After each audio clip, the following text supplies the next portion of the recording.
Friends, आज मैं आपके लिए मुंशी प्रेमचंद की प्रसिद्ध कहानी सौत लेकर आई हूँ। तो इस कहानी को पूरा सुनिएगा और वीडियो को लाइक एंड कमेंट जरूर कीजिएगा कि आपको ये कहानी कैसी लगी, और ये भी बताइएगा कि मुंशी प्रेमचंद की कहानियाँ किस किस को पसंद है। जब रजिया के 2-3 बच्चे होकर मर गए और उम्र ढल चली तो रामू का प्रेम उससे कुछ कम होने लगा और दूसरे ब्याह की धुन सवार हुई। आए दिन रजिया से बकझक होने लगी। रामू एक ना एक बहाना खोजकर रजिया पर बिगड़ता और उसे मारता और अंत को वह नई स्त्री ले ही आया। इसका नाम था दासी।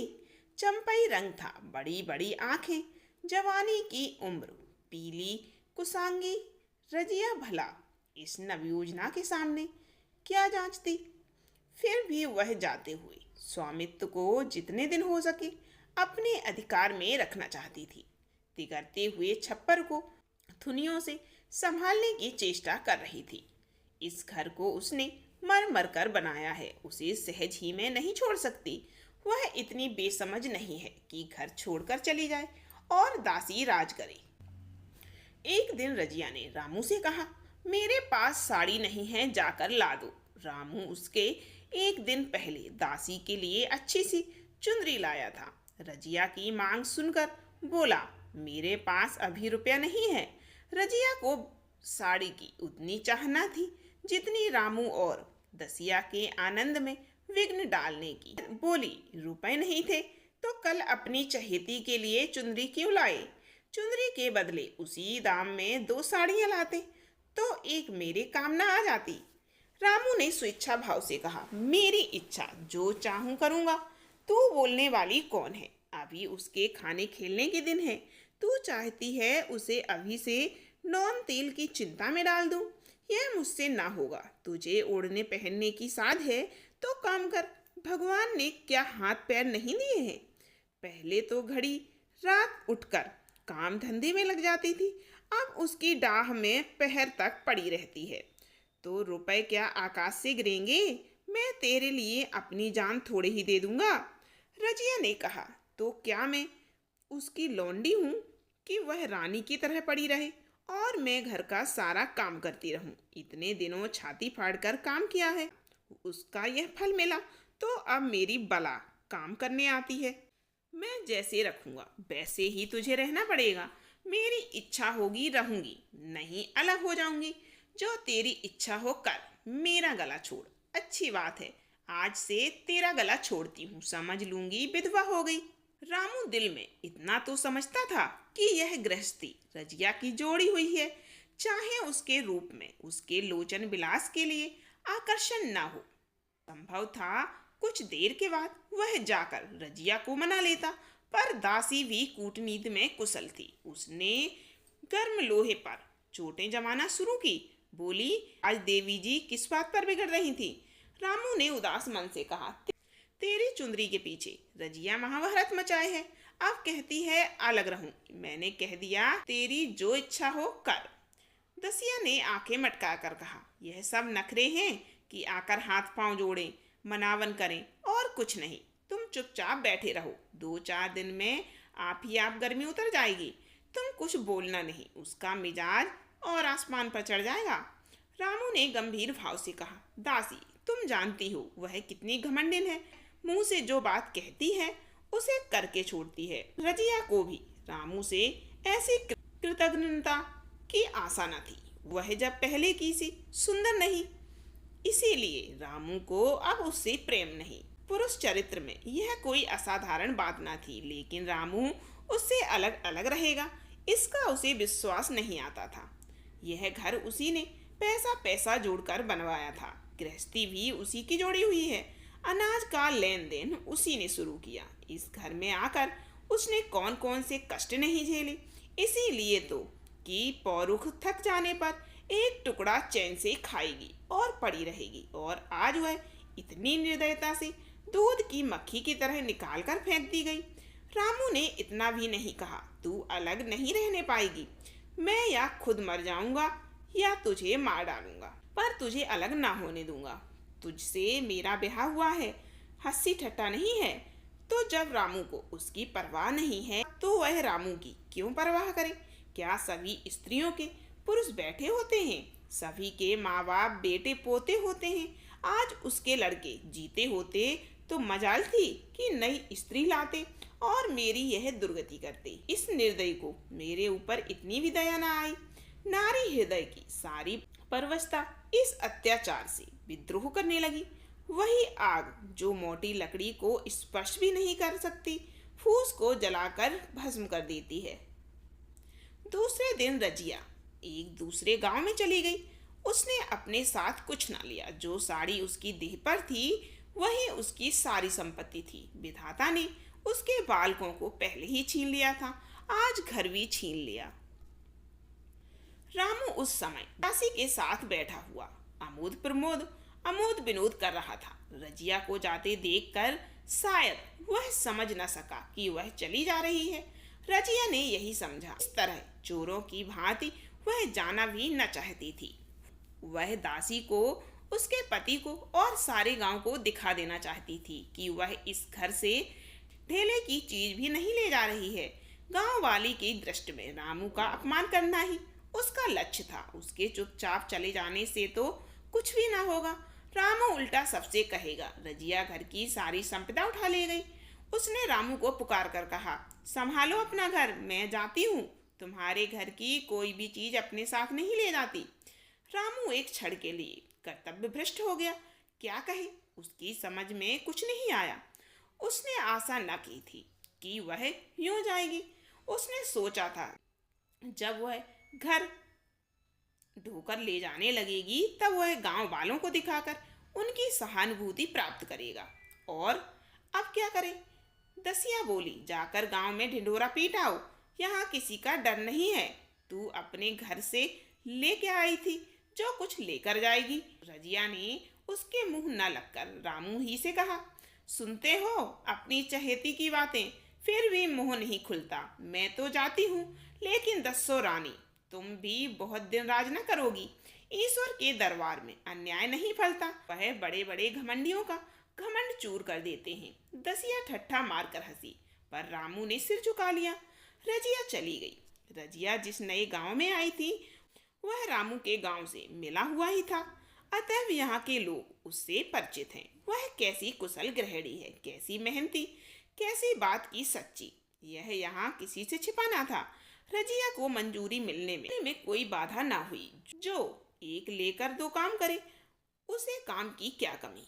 3 साल एक रजिया ने कैसे काटे, कैसे एक नई गृहस्थी बनाई, कैसे खेती शुरू की, इसका बयान करने बैठे तो पोथी ही भर जाए। संचय के जितने मंत्र हैं, जितने साधन हैं, वे रजिया को खूब मालूम थे। फिर अब उसे लाग हो गई थी, और लाग में आदमी की शक्ति का बारा पार नहीं रहता। गांव वाले उसका परिश्रम देखकर दांतों तले उंगली दबाते थे। वह रामू को दिखा देना चाहती थी, मैं तुमसे अलग होकर भी आराम से रह सकती हूँ। अब वह पराधीन नारी नहीं है, अपनी कमाई खाती है। रजिया के पास बैलों की एक अच्छी जोड़ी है। रजिया उन्हें केवल खली भूसी देकर नहीं रह जाती, रोज 2-2 रोटियां भी खिलाती, फिर उन्हें घंटा सहलाती।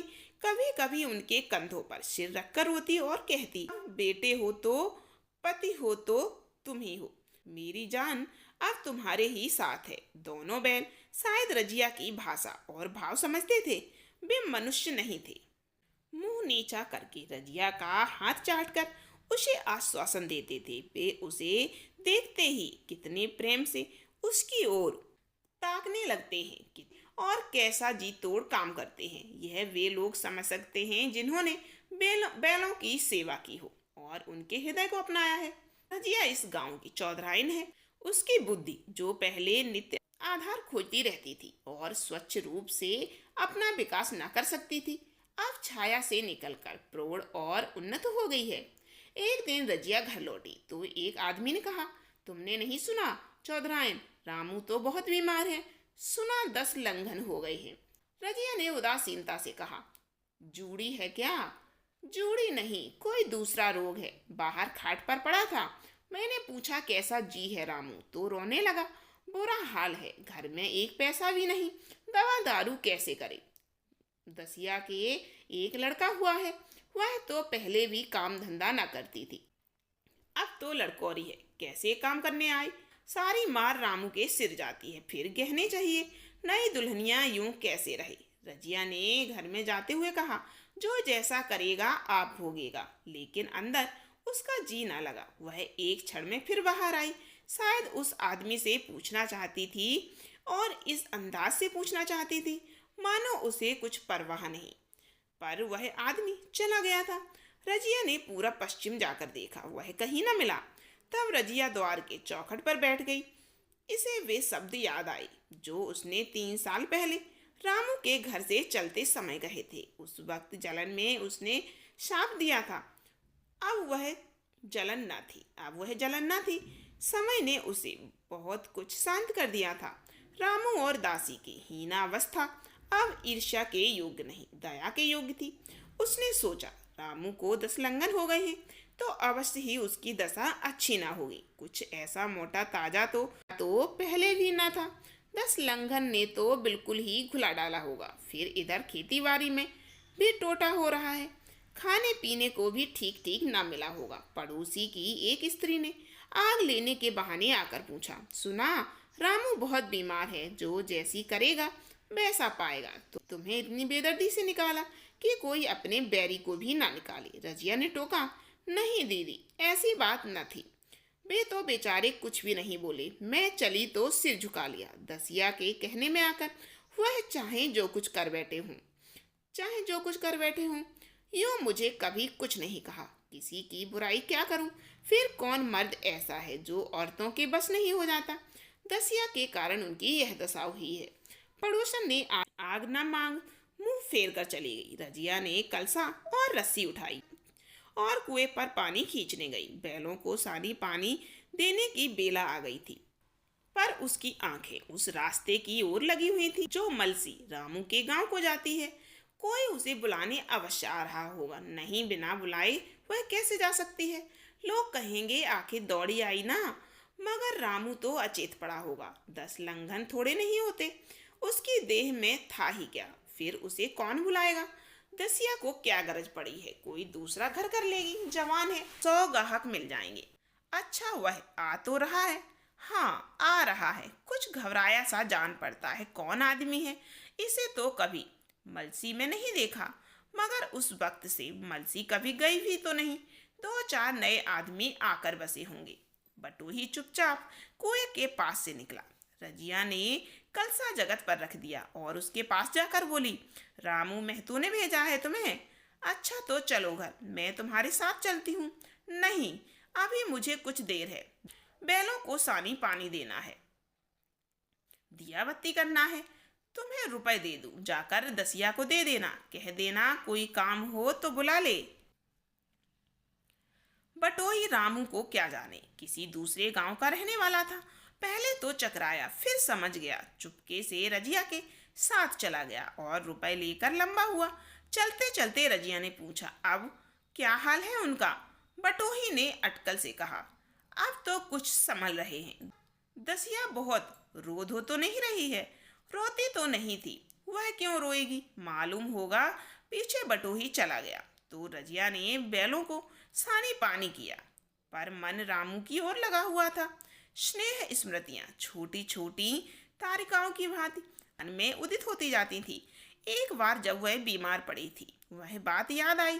10 साल हो गए, वह कैसे रात दिन उसके सिरहाने बैठा रहता था, खाना पीना तक भूल गया था। उसके मन में आया, क्यों ना चलकर देख ही आऊं। कोई क्या कहेगा, किसका मुंह है जो कहे चोरी करने नहीं जा रही हूँ, उस आदमी के पास जा रही हूँ जिसके साथ 15-20 साल में रही हूँ। दसिया नाक सिकोड़ेगी, मुझे उससे क्या मतलब। रजिया ने किवाड़ बंद किए, घर मजूर को सौंपा और रामू को देखने चली, कांपती झिझकती, क्षमा का दान लिए हुए। रामू को थोड़े ही दिनों में मालूम हो गया था कि उसके घर की आत्मा निकल गई, और वह चाहे कितना जोर करे, कितना ही सिर खपाए, उसमें स्फूर्ति नहीं आती। दासी सुंदरी थी, शौकीन थी और फुअर थी। जब पहला नशा उतरा तो ठाएं ठाएं शुरू हुई। खेती की उपज कम होने लगी, और जो होती थी वह ऊट पटांग खर्च होती थी, ऋण लेना पड़ता था। इसी चिंता और शोक में उसका स्वास्थ्य बिगड़ने लगा। शुरू में कुछ परवाह ना की, परवाह करके भी क्या करता। घर में पैसे ना थे, अताइयों की चिकित्सा ने बीमारियों की जड़ और मजबूत कर दी। और आज 10-12 दिन से उसका दाना पानी छूट गया। मौत के इंतजार में खाट पर पड़ा करा रहा था। और अब यह दशा हो गई। अब हम भविष्य से निश्चिंत होकर अतीत में विश्राम करते हैं, जैसे कोई गाड़ी आगे का रास्ता बंद करके पीछे लौटे। रजिया को याद करके वह बार बार रोता और दासी को कोसता। तेरे ही कारण मैंने उसे घर से निकाला। वह क्या गई, लक्ष्मी चली गई। मैं जानता था अब भी बुलाऊं तो वो दौड़ी आएगी, लेकिन बुलाऊं किस मुंह से। एक बार आ जाती और उससे मैं अपने अपराध क्षमा करा लेता, फिर मैं खुशी से मरता। और लालसा नहीं है। सहसा रजिया ने आकर उसके माथे पर हाथ रखते हुए पूछा, कैसा है जी तुम्हारा? मुझे तो आज हाल मिला। रामू ने सजल नेत्रों से उसे देखा, पर कुछ कह ना सका। दोनों हाथ जोड़कर उसे प्रणाम किया, पर हाथ जुड़े ही रह गए और आंख उलट गई। लाश घर में पड़ी थी। रजिया रोती थी, दसिया चिंतित थी। घर में रुपए का नाम नहीं, लकड़ी तो चाहिए ही, उठाने वाले भी जलपान करेंगे ही। कफन के बगैर लाश उठेगी कैसे? 10 से कम का खर्च ना था। घर में 10 पैसे भी नहीं। डर रही थी कि आज गहन आफत आई। ऐसी कीमती भारी गहने ही कौन थे? किसान की बिसात ही क्या। 2-3 नग बेचने से 10 मिल जाएंगी, मगर और हो ही क्या सकता है।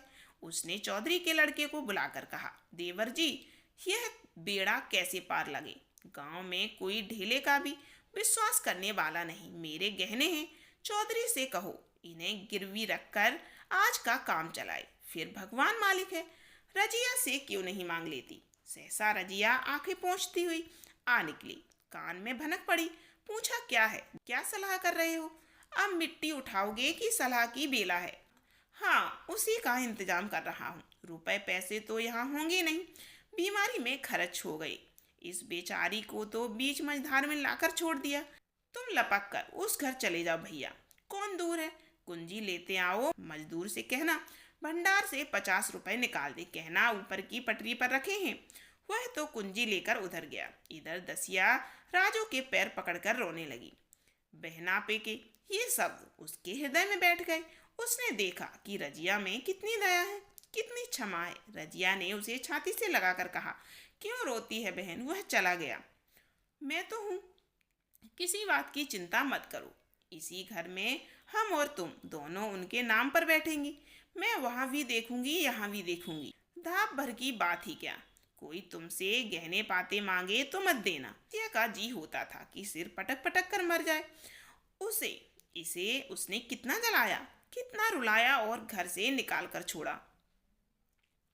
रजिया ने पूछा, जिस जिसके रुपए हैं सूरत करके मुझे बता दो। मैं झगड़ा नहीं रखना चाहती। बच्चा दुबला पतला क्यों हो रहा है? दसिया बोली, मेरे दूध होता ही नहीं। गाय जो तुम छोड़ गई थी वह मर गई, दूध नहीं पाता। राम राम, बेचारा मुरझा गया। मैं कल ही गाय लाऊंगी, सभी गृहस्थी उठा लाऊंगी। वहां क्या रखा है? लाश से उठी रजिया उसके साथ गई। दाह कर्म किया, भोज हुआ। कोई 200 रुपए खर्च हो गए, किसी से मांगने ना पड़े। दसिया के जौहर भी इस त्याग की आंच में निकल गए। बिलासनी सेवा की मूर्ति बन गई। आज रामू को मरे 7 साल हुए हैं। रजिया घर संभाले हुए है। दसिया को वह सौत नहीं बेटी समझती है। पहले उसे पहनाकर तब आप पहनती है, उसे खिलाकर तब आप खाती है। जोखू पढ़ने जाता है, उसकी सगाई की बातचीत पक्की हो गई। जात में बचपन में ही उसका विवाह तय हो गया। दसिया ने कहा, बहन गहने बनवा कर क्या करोगी? मेरे गहने तो धरे ही है, मेरे गहने तो धरे ही हैं। रजिया ने कहा, नहीं रे, उसके लिए नए गहने बनवाऊंगी। अभी तो मेरा हाथ चलता है, जब थक जाऊं तो जो चाहे करना। तेरे अभी ओढ़ने पहनने के दिन है, तू अपने गहने रहने दे। नायन ठकुर सुहाती करके बोली, आज जोखू के बाप होते तो कुछ और ही बात होती। रजिया ने कहा, बे नहीं है तो मैं तो हूँ। बे जितना करते मैं उसका दूना करूंगी। अब मैं मर जाऊं तब कहना जोखू का बाप नहीं है। ब्याह के दिन दसिया को रोते देखकर रजिया ने कहा, बहू तुम क्यों रोती हो? अभी तो मैं जीती हूँ, घर तुम्हारा है, जैसे चाहो रहो। मुझे एक रोटी दे दो बस। और मुझे क्या करना? मेरा आदमी मर गया, तुम्हारा तो अभी जीता है। दसिया ने उसकी गोद में सिर रख दिया और खूब रोई। जीजी, तुम मेरी माता हो, तुम ना होती तो मैं किसके द्वार पर खड़ी होती? उनके राज में मुझे दुख ही दुख उठाने पड़े। सुहाग का सुख तो मुझे तुम्हारे राज में मिला। मैं दुख से दुखी नहीं, रोती हूँ। भगवान की दया है कि कहाँ मैं और कहाँ ये खुशहाली। रजिया मुस्कुरा कर रो दी। तो कैसी लगी आपको ये कहानी? कमेंट करके बताइए। और ये बताइए, आपने ये कहानी अभी तक सुनी थी या नहीं? और अगली कहानी कौन सी सुनना है वो भी बताइएगा। मिलते हैं अगली एक और कहानी में।